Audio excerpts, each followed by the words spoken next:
I am Dr. Grace Lordan from the London School of Economics. I'm also the host of Workforce, a podcast that blends behavioral science insights with practical insights to help you understand better what is happening in your workplace. Recently, Workforce had an episode on resilience. If you want to listen to the full episode, please go to the show notes. But equally, if you want to stay right here, you're about to hear bonus content from Erika Brodnock. Erika Brodnock is my colleague at LSE. She's also a serial entrepreneur and now the CEO of KinHub, a really, really awesome company. Do check it out. And she's also a parenting expert. In this particular clip, Erika and I are talking about how can we make children more resilient. Erika is telling us why we shouldn't hold emotions in our body. And lastly, Erika is telling us the value of having a bank of positive moments when it comes to increasing your resilience reserves. Let's listen to what Erika has to say. I do think that it is super important to make sure that people don't feel as though they're wrong because they can't meditate or because they don't like yoga or whatever it is. I think that we kind of have these boxes in society at the moment, and if you don't fit into one of those boxes really neatly, then you're an anomaly. Whereas I'm much more down the road of actually, how can we personalize this, meet you exactly where you are, and then help you to get to where it is that you want to go.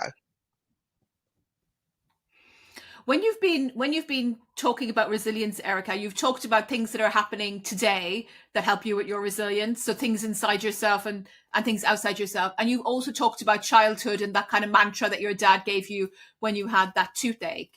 So I know you're also an expert on children and kind of thinking about how you can actually bring up children so that they maximize their well-being. So can I infer from what you've said that you do think that resilience is honed during childhood? And if so, I guess I have two questions. One, what advice would you give to parents? And two, do you think we should be teaching this in schools, which is always something that I'm curious about people's perspectives on? Yes, I think that this should definitely be being taught in schools or at least pre-7. I think neurological pruning happens at 7, again at 15, and at various other points in childhood. And what you have built in terms of internally, in terms of resilience by those points will stick with you through the rest of your life.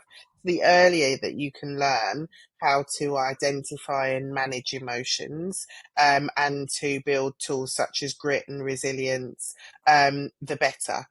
Because they are going to be the tools that will serve you through whatever it is that you'll come up against in life. So I think that the earlier children learn these tools, the better. I think that schools have a responsibility to teach children to kind of build the metal that is needed in society today. We've started to call those that are kind of Gen Z and millennials snowflakes quite a lot recently, which I just think is ridiculous, given the fact that we are the generation that have created people that don't have the resilience to deal with the various situations that they're coming up against. So I think that it's the impetus is on parents and schools and anyone that comes in contact with younger children to help them to develop the toolkit and the resources that they need to be more resilient, to learn how to fail, to learn how to fail forwards. So to fail, pick yourself up, and then be able to move on, to understand that emotions are transient. One of the things that I did previous to creating KinHub was build Charisma Kids. Charisma Kids lived in a place called Moodville. In Moodville, you had places like Fear Farm, Angry Alley, Guilt Ghetto, Shame City on the outskirts of town.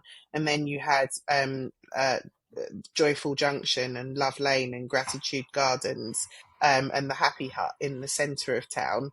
And what we wanted to teach